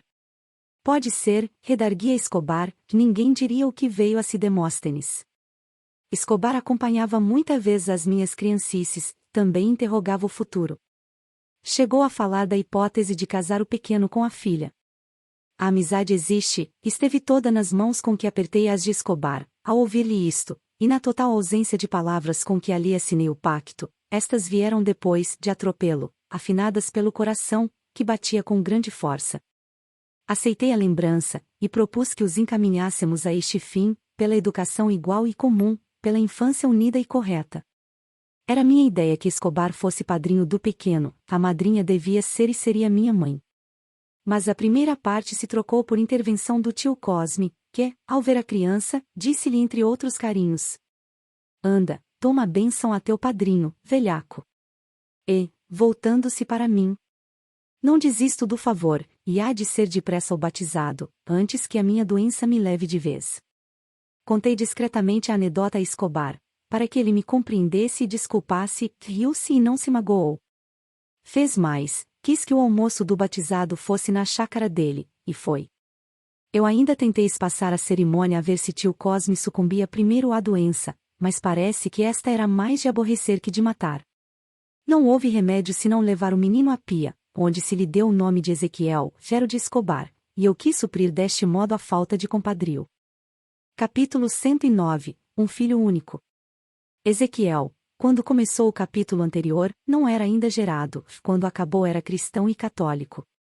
Este outro é destinado a fazer chegar o meu Ezequiel aos 5 anos, um rapagão bonito, com os seus olhos claros, já inquietos, como se quisessem namorar todas as moças da vizinhança, ou quase todas. Agora, se considerares que ele foi único, que nenhum outro veio, certo nem incerto, morto nem vivo, um só e único, imaginarás os cuidados que nos deu, os sonos que nos tirou, e que sustos nos meteram as crises dos dentes e outras, a menor febrícula, toda a existência comum das crianças. A tudo acudíamos, segundo cumpria e urgia, coisa que não era necessário dizer, mas há leitores tão obtusos, que nada entendem, se lhes não relata tudo e o resto. Vamos ao resto. Capítulo 110 Rasgos da infância. O resto come-me ainda muitos capítulos, que há vidas que os têm menos, e fazem-se ainda assim completas e acabadas. Aos 5 e 6 anos, Ezequiel não parecia desmentir os meus sonhos da Praia da Glória, ao contrário, adivinhavam-se nele todas as vocações possíveis, desde vadio até apóstolo. Vadio é aqui posto no bom sentido, no sentido de homem que pensa e cala, metia-se às vezes consigo, e nisto fazia lembrar a mãe, desde pequena. Assim também, agitava-se todo e estava por ir persuadir as vizinhas que os doces que eu lhe trazia eram doces deveras, não o fazia antes de farto deles, mas também os apóstolos não levam a boa doutrina senão depois de a terem toda no coração. Escobar, bom negociante, opinava que a causa principal desta outra inclinação, talvez fosse convidar implicitamente as vizinhas a igual apostolado, quando os pais lhe trouxessem doces, e ria-se da própria graça, e anunciava-me que o fana seu sócio. Gostava de música, não menos que de doce, e eu disse a Capitu que lhe tirasse ao piano o pregão do preto das cocadas de Matacavalos. Não me lembra. Não diga isso, você não se lembra daquele preto que vendia doce, às tardes. Lembra-me de um preto que vendia doce, mas não sei mais da toada. Nem das palavras. Nem das palavras. A leitora, que ainda se lembrará das palavras, dado que me tenha lido com atenção, ficará espantada de tamanho esquecimento, tanto mais que lhe lembrarão ainda as vozes da sua infância e adolescência haverá olvidado algumas, mas nem tudo fica na cabeça. Assim me replicou Capitu, e não achei tréplica. Fiz, porém, o que ela não esperava, corri aos meus papéis velhos. Em S. Paulo, quando estudante, pedi a um professor de música que me transcrevesse a toada do pregão, e ele o fez com prazer, bastou-me repetir-lhe de memória, e eu guardei o papelinho, fui procurá-lo. Daí a pouco interrompi um romance que ela tocava, com o pedacinho de papel na mão. Expliquei-lhe que ela teclou as 16 notas. Capitu achou a toada um sabor particular, quase delicioso, contou ao filho a história do pregão, e assim o cantava e teclava. Ezequiel aproveitou a música para pedir-me que desmentisse o texto dando-lhe algum dinheiro. Fazia de médico de militar, de ator e bailarino. Nunca lhe dei oratórios, mas cavalos de pau e espada à cinta eram com ele. Já não falo dos batalhões que passavam na rua, e que ele corria a ver de todas as crianças o fazem. O que nem todas fazem é ter os olhos que esta tinha. Em nenhuma vi as ansias de gosto com que assistia à passagem da tropa e ouvia tocar a marcha dos tambores. Olha, papai. Olha. Estou vendo, meu filho. Olha o comandante. Olha o cavalo do comandante. Olha os soldados. Um dia amanheceu tocando corneta com a mão, dei-lhe uma cornetinha de metal. Comprei-lhe soldadinhos de chumbo, gravuras de batalhas que ele mirava por muito tempo, querendo que lhe explicasse uma peça de artilharia, um soldado caído, outro de espada alçada, e todos os seus amores iam para o de espada alçada. Um dia, em ingênua idade, perguntou-me impaciente: Mas, papai, por que é que ele não deixa cair a espada de uma vez? Meu filho, é porque é pintado. Mas então por que é que ele se pintou? Ri-me do engano e expliquei-lhe que não era o soldado que se tinha pintado no papel, mas o gravador, e tive de explicar também o que era gravador e o que era gravura, as curiosidades de Capitu, em suma. Tais são os principais rasgos da infância, mais um e acaba o capítulo um dia. Na chácara de Escobar, deu com um gato que tinha um rato atravessado na boca. O gato nem deixava presa, nem via por onde fugisse. Ezequiel não disse nada, deteve-se, acocorou-se, e ficou olhando.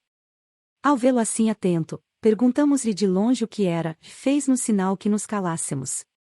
Escobar concluiu: Vão ver que é o gato que apanhou algum rato. Os ratos continuam a infestar minha casa, que é o diabo. Vamos ver. Capitu quis também ver o filho, acompanhei-os. Efetivamente, era um gato e um rato, lance banal, sem interesse nem graça. A única circunstância particular era estar o rato vivo, esperneando, e o meu pequeno enlevado. De resto, o instante foi curto. O gato, logo que sentiu mais gente, dispôs-se a correr, o menino, sem tirar-lhe os olhos de cima, fez-nos outro sinal de silêncio, e o silêncio não podia ser maior. Ia dizer religioso, risquei a palavra, mas aqui a ponho outra vez, não só por significar a totalidade do silêncio, mas também porque havia naquela ação do gato e do rato alguma coisa que prendia com o ritual. O único rumor eram os últimos guinchos do rato, aliás frouxíssimos, já as pernas mal se lhe moviam e desordenadamente. Um tanto aborrecido, bati palmas para que o gato fugisse, e o gato fugiu. Outros nem tiveram tempo de atalhar-me, Ezequiel ficou abatido. Ora, papai. Que foi? A esta hora o rato está comido. Pois sim, mas eu queria ver. Os dois riram-se, que eu mesmo achei-lhe graça. Capítulo 111, contado depressa. Achei-lhe graça, e não lhe nego ainda agora, apesar do tempo passado, dos sucessos ocorridos, e da tal ou qual simpatia ao rato que acho em mim esteve graça. Não me pesa dizê-lo, vos que amam a natureza como ela quer ser amada, sem repúdio parcial nem exclusões injustas, não acham nela nada inferior. Amo o rato, não desamo o gato. Já pensei em os fazer viver juntos, mas vi que são incompatíveis. Em verdade, um rói-me os livros, outro queijo, mas não é muito que eu lhes perdoe, se já perdoei a um cachorro que me levou o descanso em piores circunstâncias. Contarei o caso depressa. Foi quando nasceu Ezequiel, a mãe estava com febre, Sancha vivia ao pé dela, e 3 cães na rua latiam toda a noite. Procurei o fiscal, e foi como se procurasse o leitor, que só agora sabe disto. Então resolvi matá-los, comprei veneno, mandei fazer 3 bolas de carne, e eu mesmo inseri nelas a droga. De noite, saí, já era 1 hora, de nem a doente. Nem a enfermeira podiam dormir, com a bulha dos cães. Quando eles me viram, afastaram-se, 2 desceram para o lado da praia do Flamengo, um ficou a curta distância, como que esperando. Fui-me a ele, assobiando e dando estalinhos com os dedos. O diabo ainda latiu, mas fiado nos sinais de amizade, foi se calando, até que se calou de todo. Como eu continuasse, ele veio a mim, devagar, mexendo a cauda, que é o seu modo de rir deles, eu tinha já na mão as bolas envenenadas, e ia deitar-lhe uma delas, quando aquele riso especial, carinho, confiança ou o que quer que seja, me atou à vontade, fiquei assim não sei como, tocado de pena e guardei as bolas no bolso. Ao leitor pode parecer que foi o cheiro da carne que remeteu o cão ao silêncio. Não digo que não, de eu cuido que ele não me quis atribuir perfídia ao gesto, e entregou-se-me. A conclusão é que se livrou. Capítulo 112. As imitações de Ezequiel. Tal não faria Ezequiel. Não comporia bolas envenenadas, suponho, mas não as recusaria também. O que faria com certeza era ir atrás dos cães, a pedrada, até onde lhe dessem as pernas. E se tivesse um pau, iria a pau. Capitu morria por aquele batalhador futuro. Não saia nós, que gostamos da paz, disse-me ela um dia. Mas papai em moço era assim também, de mamãe é que contava. Sim, não sairá maricas, repliquei, eu só lhe descubro um defeitozinho, gosta de imitar os outros. Imitar como? Imitar os gestos, os modos, as atitudes, que imita a prima Justina, imita José Dias, já lhe achei até um jeito dos pés de Escobar e dos olhos. Capitu deixou-se estar pensando e olhando para mim, e disse afinal que era preciso emendá-lo. Agora reparava que realmente era vez o do filho, mas parecia-lhe que era só imitar por imitar, como sucede a muitas pessoas grandes, que tomam as maneiras dos outros, e para que não fosse mais longe. Também não vamos mortificá-lo. Sempre há tempo de corrigi-lo. Ah, vou ver. Você também não era assim, quando se zangava com alguém. Quando me zangava, concordo, vingança de menino. Sim, mas eu não gosto de imitações em casa. E naquele tempo gostavas de mim? Disse eu batendo-lhe na face. A resposta de Capitu foi um riso doce de escárnio, um desses risos que não se descrevem, e apenas se pintarão. Depois estirou os braços e atirou-mo sobre os ombros, tão cheios de graça que pareciam, velha imagem, um colar de flores. Eu fiz o mesmo aos meus, e senti não haver ali um escultor que nos transferisse a atitude a um pedaço de mármore. Só brilharia o artista, é certo. Quando uma pessoa ou um grupo saem bem, ninguém quer saber de modelo, mas da obra, e a obra é que fica. Não importa, nós saberíamos que éramos nós. Capítulo 113. Embargos de terceiro. Por falar nisto, é natural que me pergunte se, sendo antes tão cioso dela, não continuei a sê-lo apesar do filho e dos anos. Sim. Senhor, continuei. Continuei, a tal ponto que o menor gesto me afligia, a mais ínfima palavra, uma insistência qualquer, muita vez só a indiferença bastava. Cheguei a ter ciúmes de tudo e de todos. Um vizinho, um par de valsa, qualquer homem, moço ou maduro, me enchia de terror ou desconfiança. É certo que Capitu gostava de ser vista, e o meio mais próprio a tal fim, disse-me uma senhora, um dia, é ver também, e não haver sem mostrar que se vê. A senhora que me disse isto cuido que gostou de mim, e foi naturalmente por não achar da minha parte correspondência aos seus afetos que me explicou daquela maneira os seus olhos teimosos. Outros olhos me procuravam também, não muitos, e não digo nada sobre eles, tendo aliás confessado a princípio as minhas aventuras vindouras, mas eram ainda vindouras. Naquele tempo, por mais mulheres bonitas que achasse, nenhuma receberia a mínima parte do amor que tinha Capitu. A minha própria mãe não queria mais que metade. Capitu era tudo e mais que tudo, não vivia nem trabalhava que não fosse pensando nela. Ao teatro íamos juntos, só me lembra que fosse 2 vezes sem ela, um benefício de ator, e uma estreia de ópera, a que ela não foi por ter adoecido, mas quis por força que eu fosse. Era tarde para mandar o camarote a Escobar, saí, mas voltei no fim do primeiro ato. Encontrei Escobar à porta do corredor. Vinha falar-te, disse-me ele. Expliquei-lhe que tinha saído para o teatro donde voltará receoso de Capitu, que ficará doente. Doente de quê? Perguntou Escobar. Queixava-se da cabeça e do estômago. Então, vou-me embora. Vinha para aquele negócio dos embargos. Eram uns embargos de terceiro, ocorrerá um incidente importante, e, tendo ele jantado na cidade, não quis ir para casa sem dizer-me o que era, mas já agora falaria depois. Não, falemos já, sobe, ela pode estar melhor. Se estiver pior, desces. Capitu estava melhor e até boa.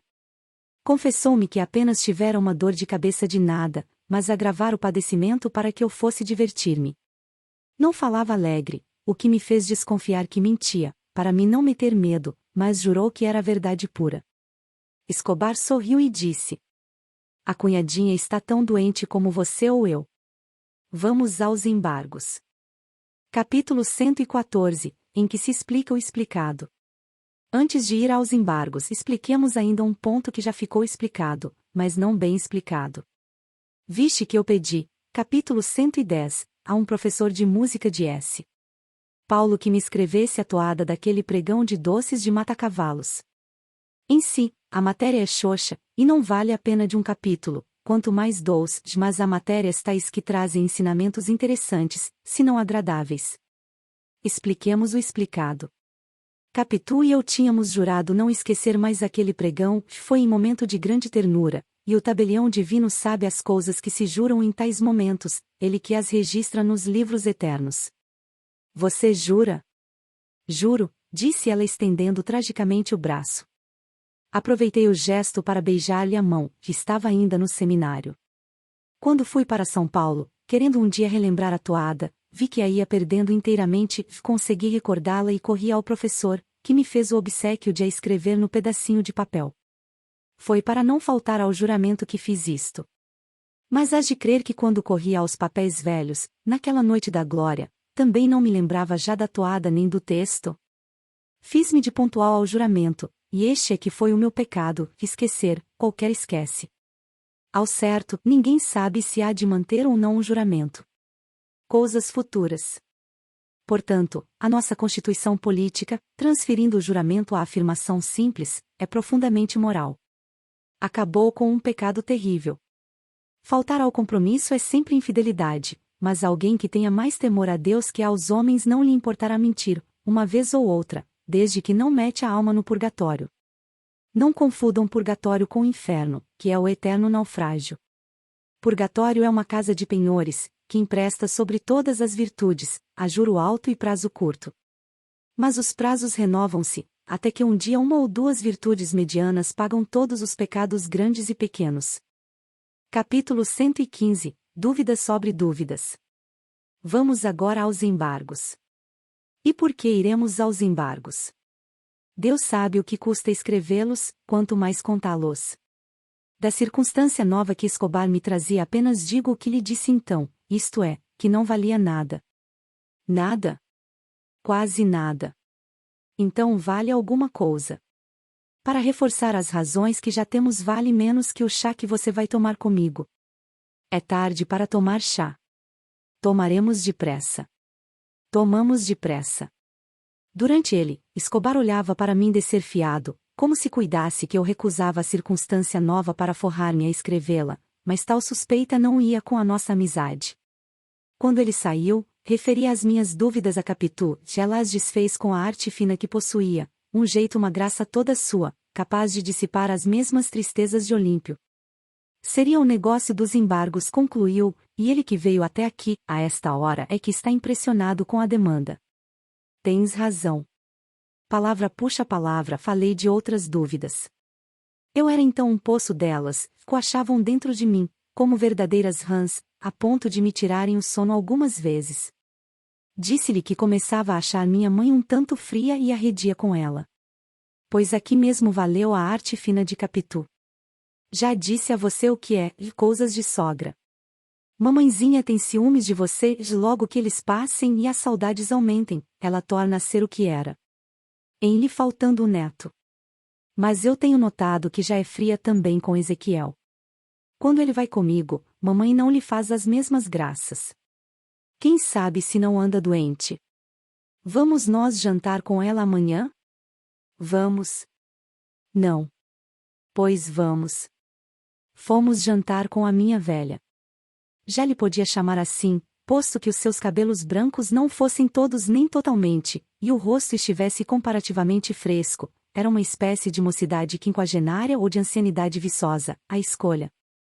Mas nada de melancolias, não quero falar dos olhos molhados, a entrada e a saída. Pouco entrou na conversação. Também não era diferente da acostumada. José Dias falou do casamento e suas belezas, da política, da Europa e da homeopatia, tio Cosme das suas moléstias, prima Justina da vizinhança, ou de José Dias, quando este saía da sala. Quando voltamos, à noite, viemos por ali a pé, falando das minhas dúvidas. Capitu novamente me aconselhou que esperássemos.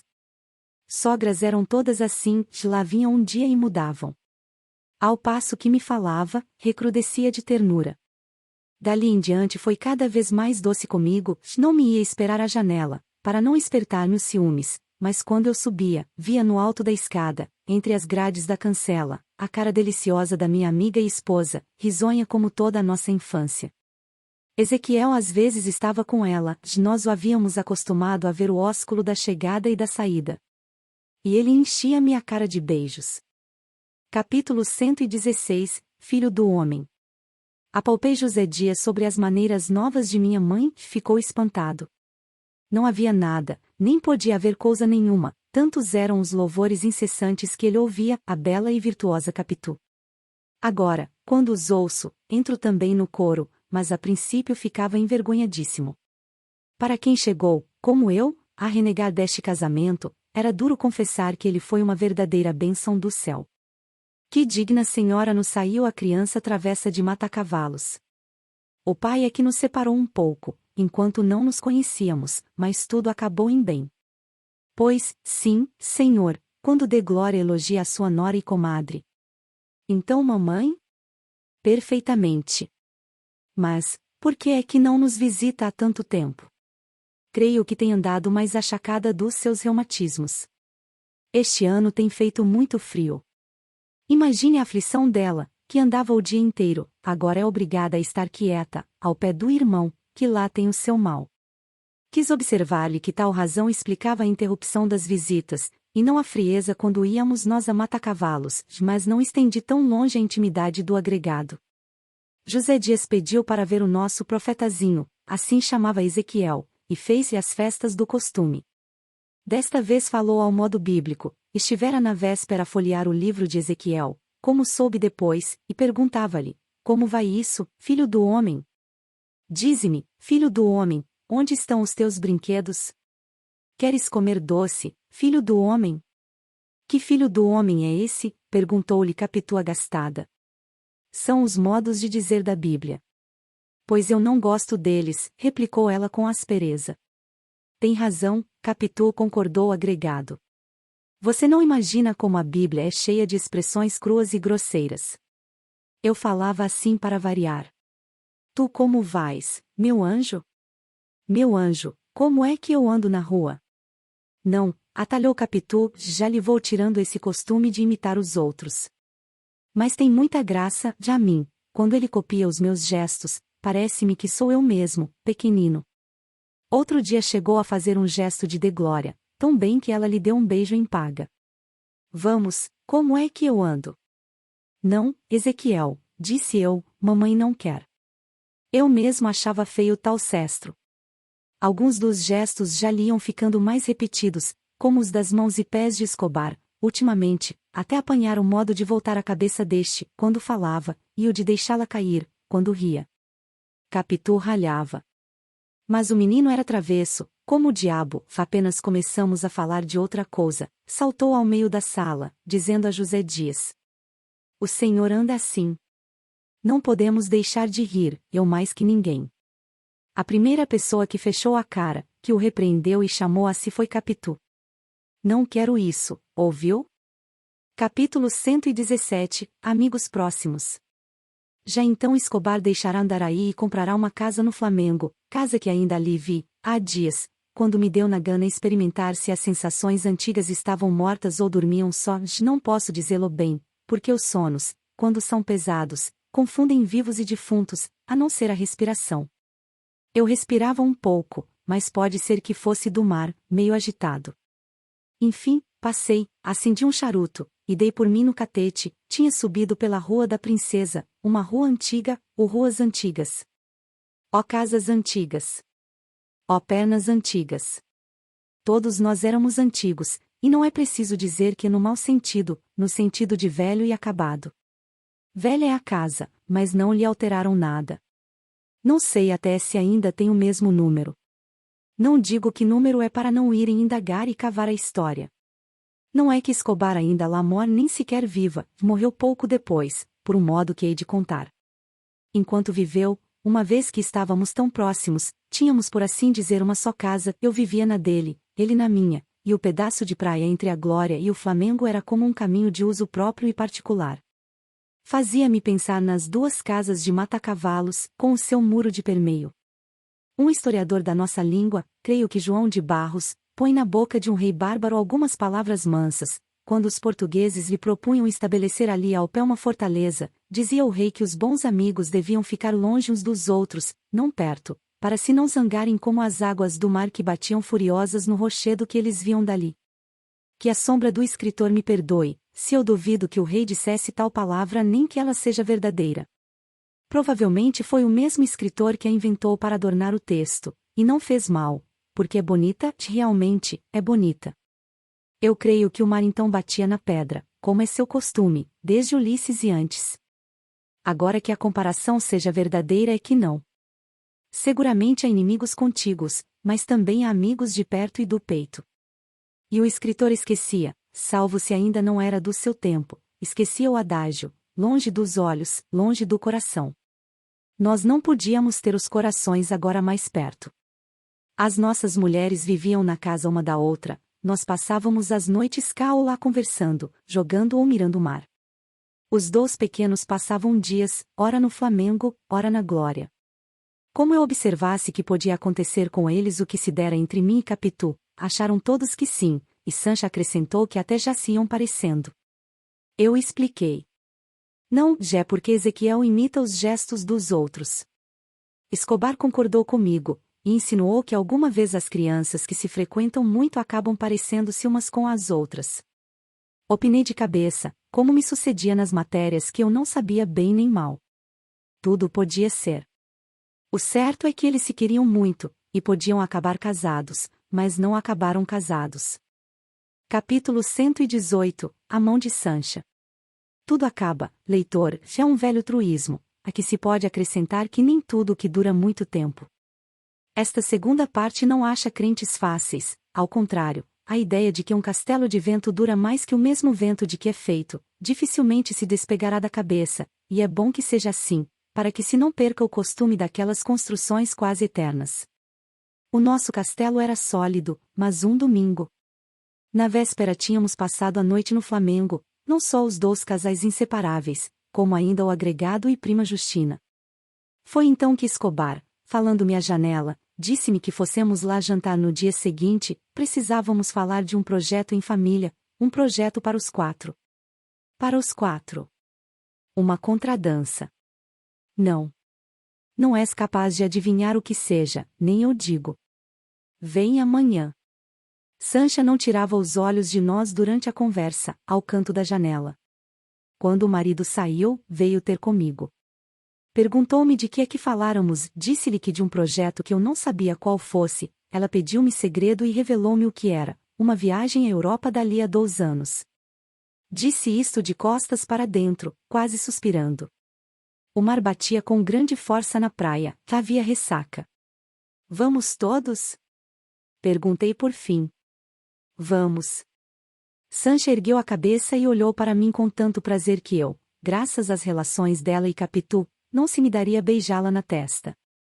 Entretanto, os olhos de Sancha não convidavam a expansões fraterais, pareciam quentes e intimativos, diziam outra coisa, e não tardou que se afastassem da janela, onde eu fiquei olhando para o mar, pensativo. A noite era clara. Dali mesmo busquei os olhos de Sancha, ao pé do piano, que encontrei-os em caminho. Pararam os 4 e ficaram diante uns dos outros, uns esperando que os outros passassem, mas nenhum passavam. Tal se dá na rua entre 2 teimosos. A cautela desligou-nos e eu tornei a voltar-me para fora. E assim posto entrei a cavar na memória se alguma vez olhara para ela com a mesma expressão, e fiquei incerto. Tive uma certeza só, é que um dia pensei nela, como se pensa na bela desconhecida que passa, mas então dar-se-ia que ela adivinhando. Talvez o simples pensamento me transluzisse cá fora, e ela me fugisse outrora irritada ou acanhada, e agora por um movimento invencível.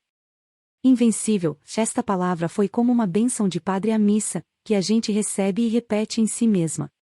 O mar amanhã está de desafiar a gente, disse-me a voz de Escobar, ao pé de mim. Você entra no mar amanhã?